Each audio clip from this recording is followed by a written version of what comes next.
I'm sorry.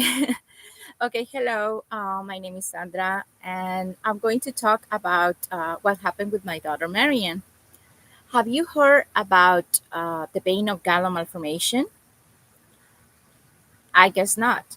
Well, that happens to me as well. Maryanne was born on January 28, 2010, at Joe DiMaggio Hospital. At the 3 days old, she was diagnosed with a vein of Galen malformation. Hmm, I didn't know what was that. So doctors neither. However, doctors met with my husband and I and said your daughter had a murmur in her brain and in her heart and needed surgery.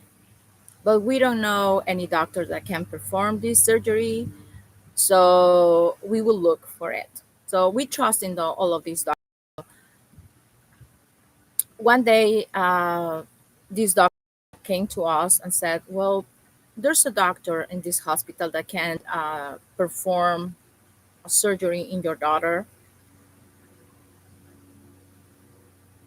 However, he didn't have any knowledge about it, but we trust in him because we want our daughter to be okay. So we thought if he knows this condition, he can perform the surgery and my daughter will be okay. So we trust in him and we give my daughter, you know, to him so he can perform the surgery. He did the surgery when she was just 3 days old. And what happened was that the surgery was done, 6 hours, I believe. And after the procedure, he came up to us and said, "Oh, I'm sorry, but your daughter suffered brain damage and instant stroke." And since that moment, our life changed forever. My daughter is disabled. She doesn't walk, talk. She's 14 years old right now. And she's on ventilator. So she's on ventilator since last year. But let me take you back again into 2010. In 2010, when doctor says, "Oh, there's nothing that we can do more for your daughter, take her home." So we took her home, and I was so depressed. I was very depressed. And I said, "Lord, please guide me and give me a sign, what to do with my daughter." And suddenly, I don't know if you're believers or not, but I do. And I opened my computer, and suddenly it was Dr. Alejandro Barenstein there. And he was performing a surgery on a kid. And it says there that she was cured, well, first by God and then, through him, because he is the expert in the world of this condition. However, these doctors in Joe DiMaggio, they tell me that there's not cure or there's no expert in this condition. But I found him, thanks to God. And then I fought with insurance for 3 months until we had the approval to take my daughter to New York City. And then the adventure started to get the embolizations done successfully, well done for him.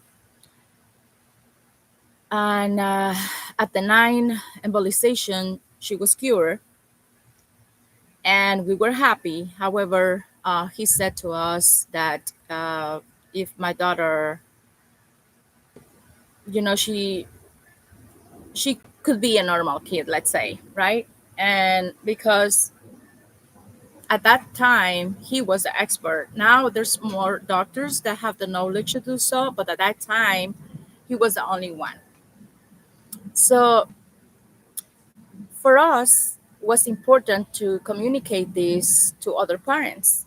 So how can we do that, right? We thought, but so we say maybe in Facebook. So let's open a Facebook account. So we create a Facebook account named the Vein of Galen Malformation. So parents can log in and get the information that they need so they can take their children to the expert, that is Alejandro Barenstein in New York City. And certainly, basically, through that information, almost let this doctor, the same doctor that my daughter had at Joe DiMaggio, almost is to let him do the surgery. But because we have that had they to New York City and let Dr. Bernstein did the surgery and successfully well, and he's alive, he's normal, and everything. So I'm not saying because of me or because of my Facebook account. However, the information works, and that uh, that there's cure, that the children don't need to be disabled, and for inexpert doctors, and don't let because and that was a big lesson for us, and if we can help other parents to do well, perfect. So we did our mission here. Okay, so my daughter is very beautiful, and we are thankful to God for. In conclusion, the vein of Galen, it's I said it's like a spider, doesn't allow the to the other arteries smoothly like it's supposed to be, right? So it's like a spider web, like doctors have to untangle each vein and artery in order for the blood to flow. So I think we have to see that there's always light at the end of the tunnel, and there's always hope, and just let be informed. Okay, so that's all I had to say. And thank you for listening and for watching my video. And I hope you have a blessed day. Bye bye.